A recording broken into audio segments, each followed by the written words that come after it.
Well, the E92 is leaking pretty bad. As you can see, it is not here. But before you ask me if I sold it, let me explain.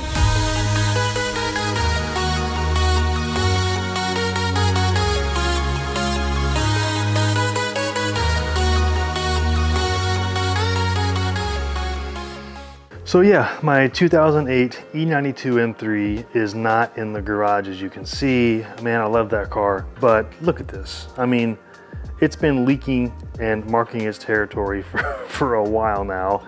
And some of you know that who've been following me with this build, but recently it got pretty bad. I mean, this is where it usually sits, and I did my best to clean it up.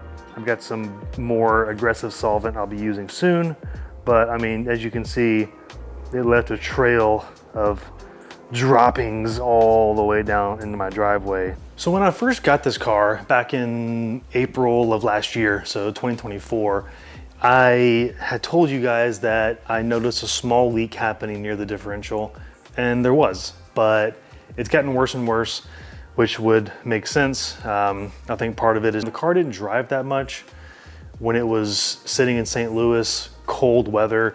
Now that I bought it, now it's garaged and its home is in Florida, a lot more humid, and temperatures are definitely higher. So, and I drive it more. The guy who owned it before didn't drive it that much. So more heat, more expansion caused it to leak more, and it's just time has caught up with it. So yeah, leaking pretty bad, but the input shaft seal on the front of the diff is what was leaking. I think the rear was as well, but the input shaft is leaking pretty bad.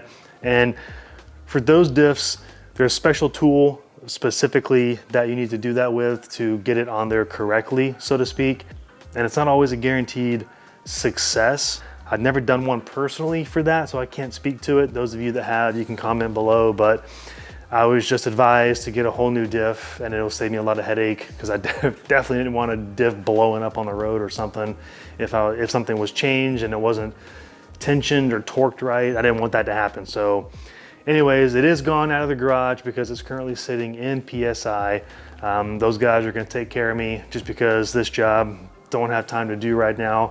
Haven't done a job like that before, so they're gonna take care of it and get the new diff on. And since we're on the topic of leaks with the E92 right now, just to give you guys an update of where it's at.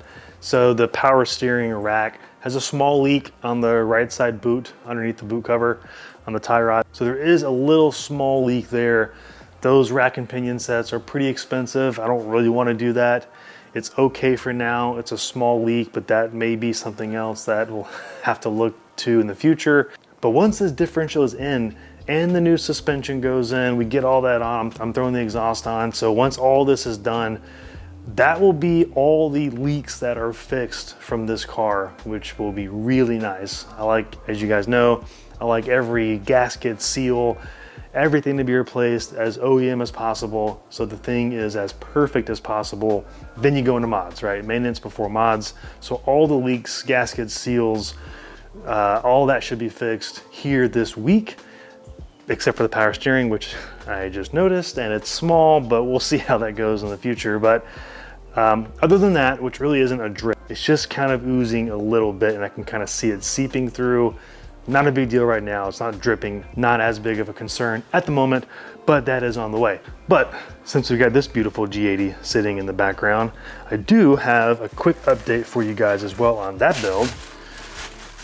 I know I've mentioned this before when I first got the car. I know a rock flew up and just blew a hole right in the bottom of the front lip, which is the OEM and performance front lip that came on this 50R edition, which really sucked. So, and then since then, obviously we've had some scrapes along the way, which is part of life when you lower a performance car. So, and when I got this car, you know, it was PPF'd on the front lip, or I had it PPF'd on the front lip. And because it had just gotten, where is it? That giant hole in the front, I didn't put any slip low or anything like that on the bottom because it was already damaged in my eyes. So it's already not in perfect condition. Right or wrong, that was just my thought process.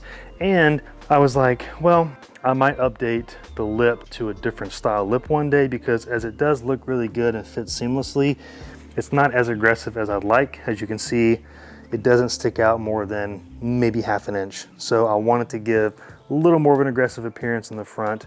So, but I wasn't quite sure, and it's been a while and I haven't found one until now. So I'm not gonna give you guys a full rundown and reveal of what this is, but as you can see, it is carbon fiber gloss. Obviously that's the theme for this car, and it will be an OEM plus look for this car.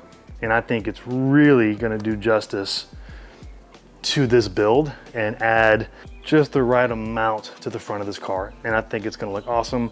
And I also have some new side skirts coming for this car, or side skirt extensions, which I have not put on this car yet. Again, I wanted to wait for the ones that I thought were the right fit for this build, not just getting any ones. So I think I found them. We're gonna try them out.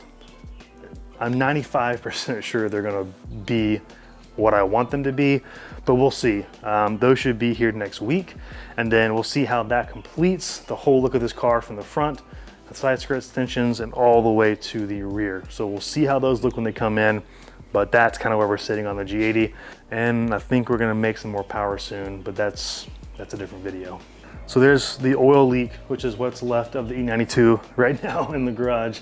So yeah, sucks that it's not here. I love driving that car, but dude, I can't have it leaking that bad all over the garage. It needs to be fixed. It was on my radar, and now it's in the shop getting done for a big job. So it will be back soon in a few days. I'll do another video once it's back on how it drives, an update on that, and give you guys a closer look at kind of what went wrong. So stay tuned for that, as well as more updates that are on the way for this car. We got some big mods going on this E92. It's gonna be a monster. So thank you as always, guys. Appreciate you watching. Thanks for the support, and keep driving your legacy. Catch you on the next one.